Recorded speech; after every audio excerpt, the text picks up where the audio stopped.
Welcome to The Deep Dive. If you are joining us today, you are likely, well, you're the kind of person who isn't satisfied with simply consuming a story and just kind of, moving on. Right, you want to get under the hood. Exactly. You want to understand the mechanics underneath it. You want to know how the gears turn, how the communities around these stories actually form, and perhaps most importantly, how our modern world is completely rewiring the way we interact with the creators of our favorite fictional universes. Yeah, it's a massive shift. It really is. So today, we're taking this fascinating journey right into the heart of modern fandom, looking at the evolving nature of author interaction and what might just be the lost art of literary interpretation in the internet age. And it is a phenomenal topic because it sits right at the intersection of psychology, sociology, and literary theory. It's got a bit of it. And to guide us on this journey, we have a really compelling grounding material today. We do. We are pulling from a, frankly, brilliant breakdown from a 2026 YouTube video by the channel Bookborn. The video is titled, "Do Authors Explain Too Much?" And it really just serves as a treasure trove of insights into this whole dynamic. It's a great analysis. But before we get completely lost in the weeds here, let's establish a really clear scope for you, the listener. We are placing very strict parameters on today's deep dive. Very. Yes, we are entirely focused on authors explaining their creative works. Yeah. So we mean lore, thematic elements, character motivation, the structural nuts and bolts of the text itself. Right, the actual art. Exactly.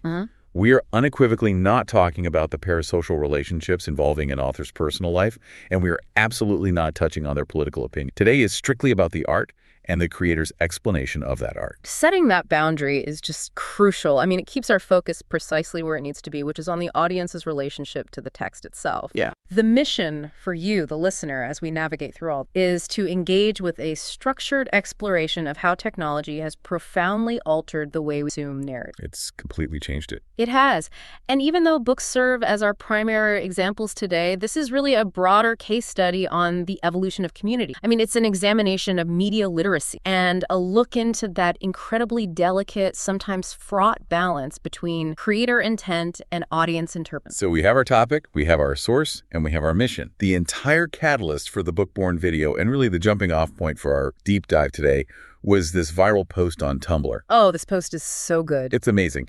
I'm going to quote this post directly because the language is just too vivid to try and summarize. Go for it. So the original poster wrote, "My toxic fandom take is that I think that it's awful how much we can talk to creators and get answers from them word of God style. We should be out here in a godless place rooting for scraps of lore in the media like truffle pigs out in the fields." That imagery is just incredible. Truffle. I know, right? And then there was a follow-up tag added to the post that read, "Look into your heart and do that thing that your English teacher called interpretation." That quote is just, it's dense with meaning, especially when we start breaking down the terminology they're using there. Yeah, let's get it. So in fandom spaces and literary analysis, word of God refers to a very specific phenomenon. Right. It occurs when an author makes a statement about their work outside of the actual text. So say in an interview, on a social media platform, or like at a convention panel. Somewhere totally external. Exactly. And that external statement is then taken by the community as absolute, unquestionable canon. It becomes the definitive truth simply because the creator decreed. Right, regardless of whether the text itself explicitly supports it or even intentionally leaves it ambiguous. Precisely. The author spoke, therefore it is law. Okay, let's unpack this, because the imagery of the alternative proposed in that Tumblr post is just fantastic. The alternative to this word of God being handed down from on high is that fans should be, as they said, in a godless place rooting for scraps of lore like truffle pig. I love the visceral nature of that. Me too. Instead of having a pristine answer handed to you on a silver platter by the author, you are down in the mud, nose to the dirt, actively scrounging for clues. You are working for the realization. You're doing the labor. Yeah. And then there's that sharp plea at the end to that thing your English teacher called interpretation.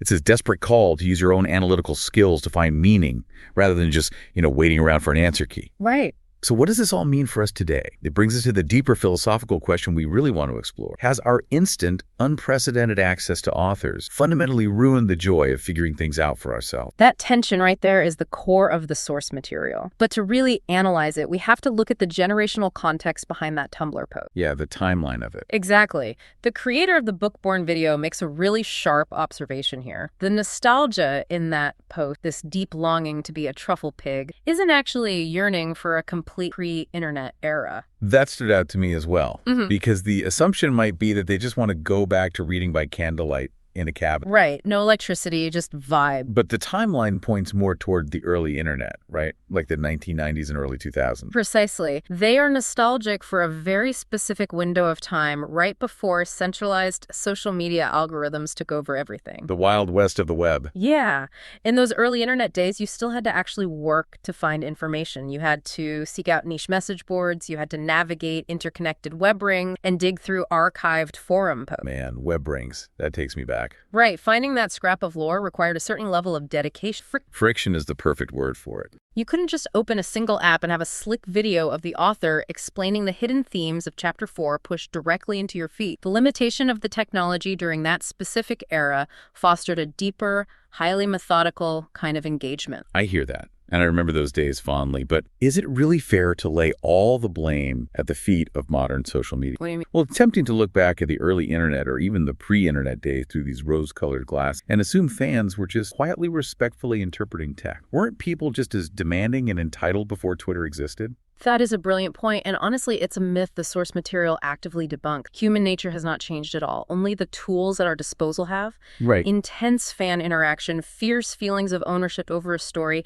and massive coordinated backlash against a creator's narrative decisions. These are absolutely not internet-era inventions. Not even close. The video brings up a historical case study that perfectly illustrates this, taking us all the way back to 1893, with Sir Arthur Conan Doyle and the Sherlock Holmes family. I am so glad we are touching on this. The scale of what happened in 1893 is just staggering. It really is. So by 1893, Conan Doyle was utterly exhausted. He was done. Completely. He had been writing these wildly popular Sherlock Holmes stories for years, and the documentary evidence shows he was simply sick of the character. He felt trapped by his own success. Exactly. He felt the detective stories were overshadowing his potential, taking his time and energy away from what he considered to be his more literary pursuits. Like serious historical fiction. Yes. So he made a definitive executive. He wrote a story called The Final Problem, and in it, he killed off his titular hero, sending Holmes tumbling over the Reichenbach Fault. He thought he was finally free. But the fans had a completely different plan. The backlash was unprecedented. The source notes that more than 20,000 readers immediately canceled their subscriptions to the magazine published. 20,000. Just to pause on that, think about the sheer dedication required to express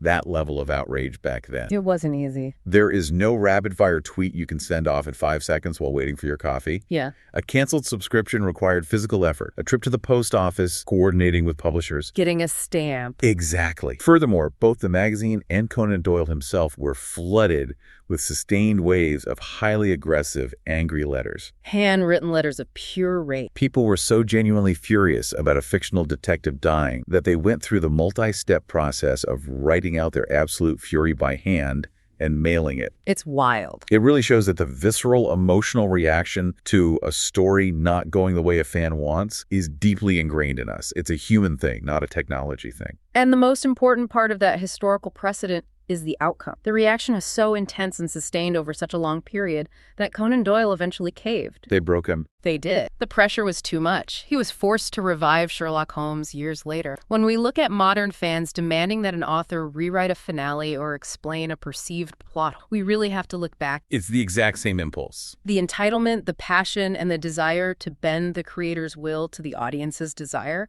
have always been there. So if the underlying human emotion hasn't changed, then what exactly did the mechanics of fandom look like before the internet accelerated everything? Right. How did people interact with these texts when they couldn't just refresh a feed to yell at the author? If we connect this to the bigger picture, the entire culture of pre-internet fandom was dictated by the physical nature. Information moved rapidly. If you wanted to dive deeper into a fictional universe, you relied on physical science fiction and fantasy conventions, fan-produced magazines, localized newspaper columns, and mailed Things that take time to make. Because physical media takes significant time to print, package naturally created a high barrier. It sounds like an environment that inherently gatekept itself just through the sheer logistics of participation. It did. You had to actively seek it out. You had to really want to be there. And because of that friction, fandom spaces were much smaller and far more localized. Right. They simply didn't possess the vast, interconnected global reach today. And for the authors, this meant a degree of isolation that is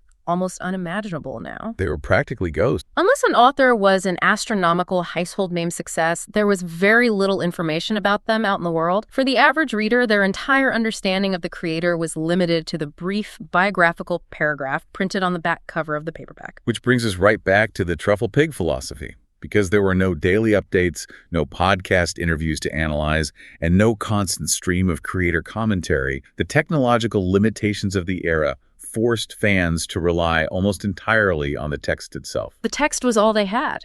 If a fan had a question about the lore or a character's unseen motivation, they couldn't ask the author. They had to reread the book. Yes. They had to debate it with the small, dedicated group of people who had managed to track down the same physical fan mag. The environment nurtured deep, methodical interpretation out of pure necessity. That sets our baseline perfectly. We understand the historical precedent of fan behavior and how physical limitations shaped those older communities. But we need to shift our focus to the core arguments of the source material. Right, how the internet specifically mutated this dynamic into what we see today. Exactly. The video breaks this evolution down into three massive shifts, which we can look at as the three pillars of modern fandom. Let's dive into pillar one, which really seems to be the foundation for absolutely everything else. Yeah. The shift toward massive, significantly less homogenous communities. The numbers here are key. The data the source brings in to frame this is fascinating. Yeah. We're looking at a massive leap in global population alongside the rapid adoption of the internet. In 1995, around the dawn of that early internet era we were discussing, the estimated global population was roughly 5.76 billion. Oh. By 2025, that estimate sits at 8.3 billion. We were just talking about more people being alive. We were talking about an exponentially larger percentage of humanity being continuously connected online.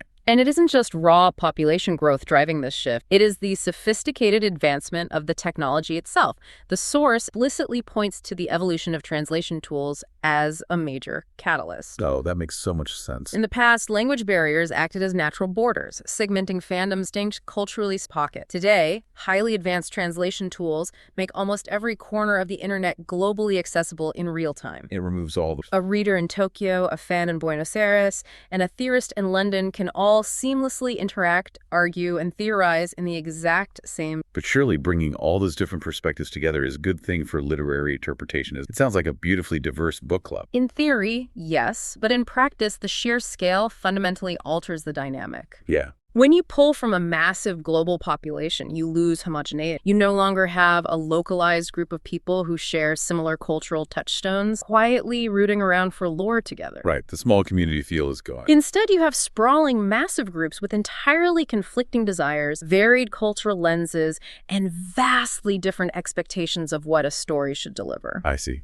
The source argues that this lack of homogeneity in such a massive space inevitably leads to severe fracture. It ceases to be a cozy book club and becomes a loud, chaotic stadium where thousands of different factions are shouting to have their specific interpretation validated. Which feeds perfectly into pillar two, the accelerated news cycle. It isn't just that there are more people shouting in the stadium, it's that the speed at which the information travels is essentially instantaneous. The psychological impact of this acceleration cannot be overstated. When we talked about the truffle pigs of the early internet or the fanzines of the 1980s, the unifying factor... They had so much time. People had to wait. They had to sit with the material. They had to tolerate long stretches of boredom between publications. And during those periods of boredom, they engaged in deep, methodical interpretation. Because what else are you going to do? Exactly. The modern internet's accelerated cycle fundamentally discourages that slow process. When a new piece of information, a new author, or a new reaction video is generated every single second, there's no mental space to sit and ponder the nuances of a text. You're just trying to keep up.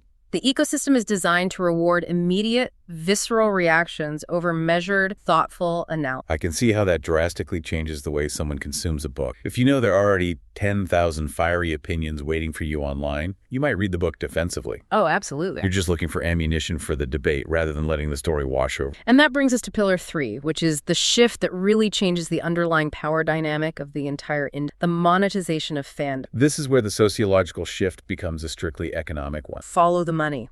Always. When you combine Pillar 1, massive, global groups of highly engaged people, with Pillar 2, a system that encourages constant, instantaneous engagement, you create a marketer's absolute dream scenario. A captive audience. The source astutely points out that these massive online communities are no longer just social gatherings. They are highly concentrated, deeply invested groups of people that can be actively sold. It transitions the group from being a community of passion to being an audience for consumption. Exactly. And the moment corporate entities and publishing houses view a fandom primarily as consumer-based, endlessly monetized, the pressure on the creator completely unprecedented. Which brings us to a part of the analysis that really made me emphasize with modern creator, the author's burden. It's a heavy burden. The role of the author has fundamentally changed in the last decade. Interacting with fans online is no longer viewed by the publishing industry as a fun, optional side hobby. According to the breakdown we are following, it has essentially become a mandatory job requirement. You have to clock in online. If an author wants to gain visibility and actually sell their books in a hypersaturated market, they have to be extremely online.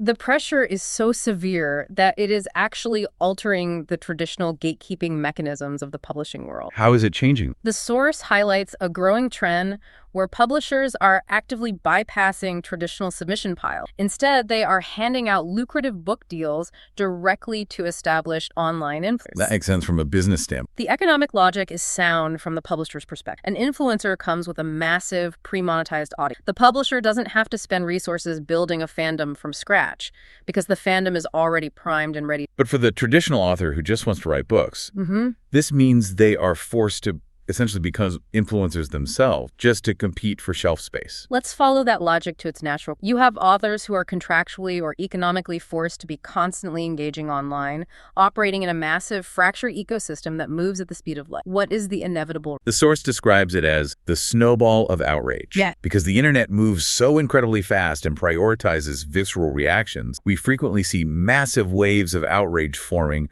over a complete misrepresentation of a book's core themes. And the most troubling aspect of this phenomenon, as it relates to media literacy, is that this outrage often occurs without the participants ever actually reading the source. They're just reacting to the reaction. A person with a large platform might post a hot take saying a book is problematic or that it promotes a terrible ideology. And suddenly, that single isolated interpretation snowballs entirely out. The original text doesn't even matter anymore. The outrage becomes completely divorced from the text itself. Put yourself in the author's shoes for him. Imagine you have spent 5 years of your life meticulously crafting a novel, pouring your deepest philosophical thoughts into these characters. You release it into the wild. A week later, you log online and see a viral, rapidly spreading narrative that is willfully or accidentally distorting your life's work for engagement. Really agonizing. You are watching thousands of people agree with a complete misrepresentation of your art. The psychological compulsion to step in and correct the record would be almost impossible to resist. You'd have to say. This explains precisely why so many modern authors feel pressure to step out from behind the text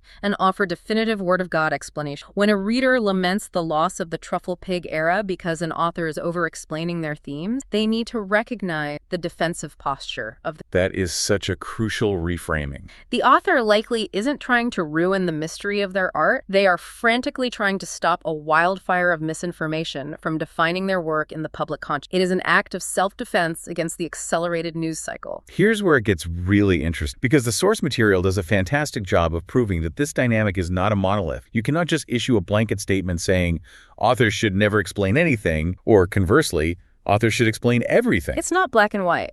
It operates on a massive spectrum. Different creators writing entirely different types of fiction require entirely different approaches to this modern interaction. The video provides us with 4 distinct case studies to illustrate this spectrum, and I think we need to look closely at. Let's begin with case 1, which represents the extreme end of the interaction. We can call this the Word of God maximum, and the source uses the prominent fantasy author Brandon Sanderson' primary example. For anyone familiar with the modern fantasy landscape, Sanderson is a fascinating study. He hasn't just adapted to this model of intense fan interaction. He has weaponized and turned it into an art form. He really has. The source details how Sanderson has achieved massive industry-defining success by leaning into this dynamic. He engages with his fans so heavily, consistently, and specifically that his community actually coined the term Word of Brandon to categorize his answers. He is the definitive. He constantly answers granular lore questions, confirms or denies elaborate fan theories, and hosts endless Q&A. He has leveraged this intense collaborative interaction to the point where he hosts his own massive annual convention. But we have to analyze why this hyper-interactive, maximally explanatory model works so flawlessly,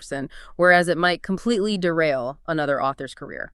What's the secret sauce? The video pinpoints the exact mechanical reasons, and it comes down to the specific nature of his. Sanderson is renowned for what the fantasy genre calls hard magic. Right. These are systems of magic that operate with rigid, almost scientific rules and limitations. He engages in intense, granular world building, and he writes intricate, heavily interconnected storylines that span across multiple different planets. The source mentions that he maintains massive, highly detailed in-house wiki just to track his own internal log. He treats the architecture of his universe with the rigor of a highly organized business. Precisely. And because his books are constructed like massive, intricate, logical puzzles, his specific narrative style actively rewards fans who want to piece those theories together alongside. So they're working on the puzzle with him. Exactly. When a fan asks a hyper-specific question about the friction between two magical elements, Sanderson can provide a definitive word of brand and answer because the mathematical rule exists within his wiki. It doesn't ruin the magic. For his specific audience, receiving that definitive answer acts as a satisfying validation of their intellectual investment in the... It is essentially a massively multiplayer, collaborative, puzzle-solving experience. But if you flip the coin completely, you get case 2. A totally different approach. The source contrasts Sanderson's hyper-organized, deeply defined approach with an author named Matt Dinniman, who writes the highly popular dungeon crawler Carl series. Dinniman operates entirely differently.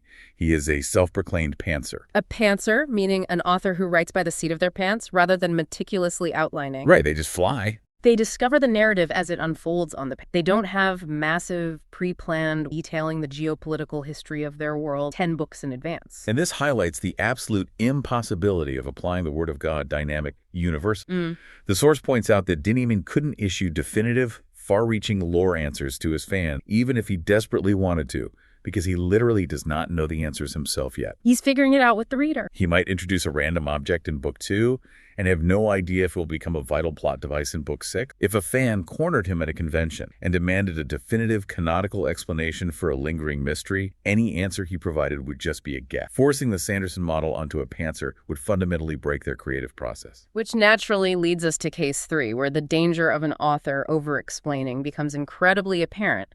We can call this the danger of demystification. I love that term. The video shifts its focus to George R. Martin and his monumental fire. Specifically, the source examines how Martin handles the deeply entrenched concept of religion and magic. This is such a sharp contrast to the Sanderson, where Sanderson's magic is hard, logical, and scientific. George R. R. Martin's magic is soft, ancient, terrifying, and deeply mysterious. The source argues convincingly that if George R. R. Martin were to suddenly adopt the Word of God maximizer approach, if he logged online tomorrow and definitively stated, this specific God in the lore is absolutely real and actively intervening, and this other competing religion is completely fabricated, it would be catastrophic for the narrative integrity. It would strip all the tension out of the story. Absolutely. The entire point of the religious and magical ambiguity in those books is to mirror the chaotic ambiguity of our own real world. It forces the reader to constantly question the character's motivation, their blind faith, and the nature of prophet. You're supposed to be unsure. The source makes it clear that providing definitive answers to those specific mysteries would actively harm the thematic journey the reader is supposed to take. It stands as proof that some books, by their very design, are meant to be experienced for their unexplainable mystery. You aren't supposed to mathematically solve them. You're supposed to wander through them and ponder them. Finally, we arrive at case 4, which offers a truly beautiful, nuanced middle ground. We can refer to this as the enhancer model. I really like this part of the video. The source brings in the legendary science fiction author Ursula K. Le Guin, specifically looking at her seminal novel, The Left Hand of Dark. The creator of the video shares a personal anecdote here that I found incredibly relatable. They discuss reading a nonfiction essay written by Le Guin, where she meticulously details her own thought process and the sociological themes she intended to explore in The Left Hand of Dark. The catch is, the video creator read this essay before ever reading the novel itself. Now, if we strictly adhere to the truffle pig philosophy we discussed earlier, that is a cardinal sin.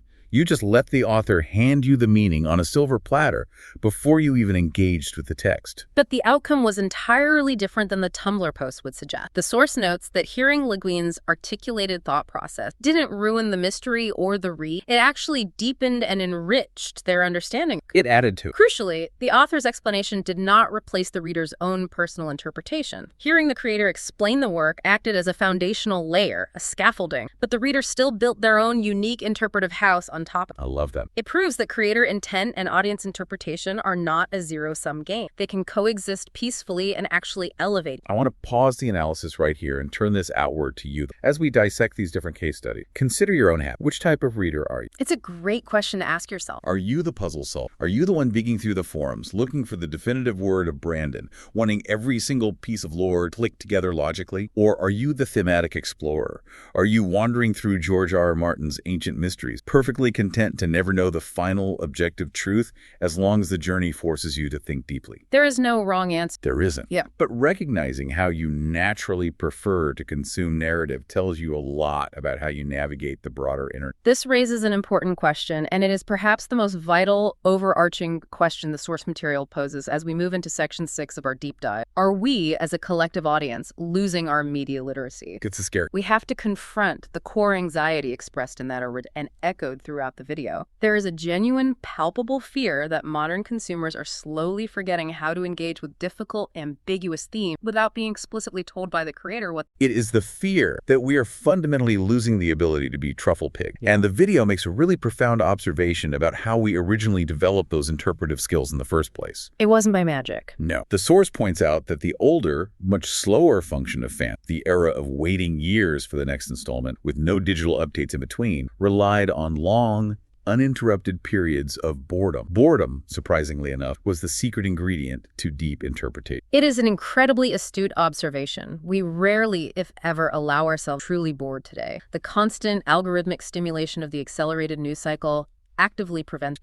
But as the source notes, boredom is exactly the catalyst that drove fans. When you only have one book to sustain your interest for 3 years, and there is no author Twitter feed to scroll through for daily dopamine hit, what do? You reread the text. You start noticing the subtle, microscopic layers of foreshadow. You invent elaborate, wild theories. You create deep, intensely personal connections to the thematic elements of the text simply because your brain is starving for engagement. The complete lack of external answers forced the development of internal critical thinking. And the ultimate irony of this whole dynamic is that the source points out many authors would actually completely agree with that original quote-unquote toxic Tumblr take. Most of them would. Most creators don't want to be constantly handing down the word of God. They genuinely want you to be a truffle pig. They want readers to root around in the dirt of the text, to sit comfortably with the difficult question, and to do the intellectual heavy lifting. But as we established when discussing the author's burden, the modern landscape makes it virtually impossible for them to step back and allow that silence to exist. The intense demands of modern publishing market, combined with the constant looming threat of viral bad faith misinterpretation, force them to provide the very answers they wish you would find for yourself. It's a vicious cycle. The authors are trapped in this accelerated, highly anxious dynamic just as deeply as the fans are. But the fans do have one ultimate weapon left in their arsenal to combat this.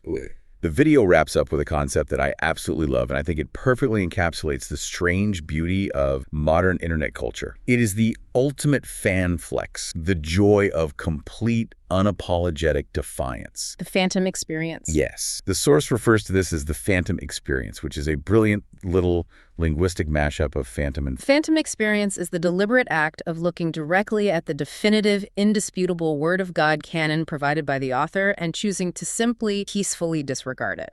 It is the ultimate reclamation of the story. The creator of the video laughingly asks, who among us hasn't decided to completely ignore canon at some point just because we liked our own interpretation better? We've all done it. You see the author definitively state, actually, these two characters despise each other.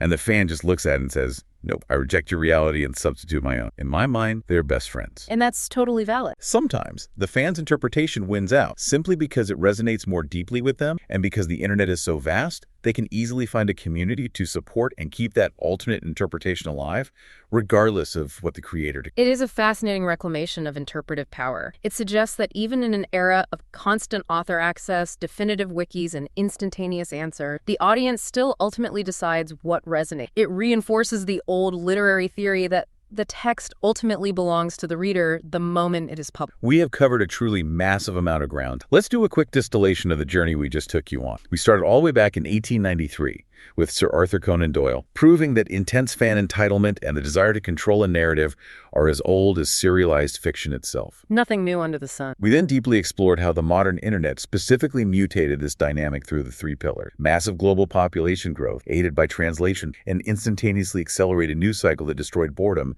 and the intense corporate monetization of fan community. We looked at the heavy, often defensive marketing burden placed on modern authors trying to protect their themes from viral out. And we examined the massive spectrum of interaction, contrasting Brandon Sanderson's intricate collaborative puzzles with George R.R. Martin's necessary, unexplainable mystery. The balanced takeaway from all of this is vital. As the source material thoughtfully concludes, we shouldn't view this technological shift purely as a tragedy. Right, it's not all bad. The internet and social media have beautifully expanded fandoms. They have democratized access to stories, connected fans across the globe, and allowed isolated people to find communities of joy. We wouldn't trade that. Never. However, the lesson is that we must consciously protect our ability. We have to actively choose to interpret, to tolerate the discomfort of boredom, and to sit quietly with ambiguity rather than constantly demanding immediate, definitive answers. We have to keep our inner truffle pig alive and rooting around. And that brings us to our final provocative thought for you to chew on, building on everything we have unpacked during this deep dive. I'm ready. If the internet forces authors to constantly explain their work just to combat rapid-fire outrage, and if simultaneously the internet empowers massive communities of fans to completely disregard the author's canon whenever they don't like those explanations, are we approaching a point where the author's definitive word of God is essentially just viewed as another piece of fan fiction in the eyes of the community? Wow. When a story hits the global internet and fractures into a million different interpretations, who actually owns the reality of that world? The single person who wrote it, or the millions of people who interpret it? It is a profound, unresolved question about the future of storytelling itself. It really is, and it's one you can carry with you into the next book you read. Thank you so much for joining us on this deep dive. It has been an absolute blast dissecting the mechanics of fandom and interpretation with you. Keep questioning, keep interpreting, and we will catch you next time.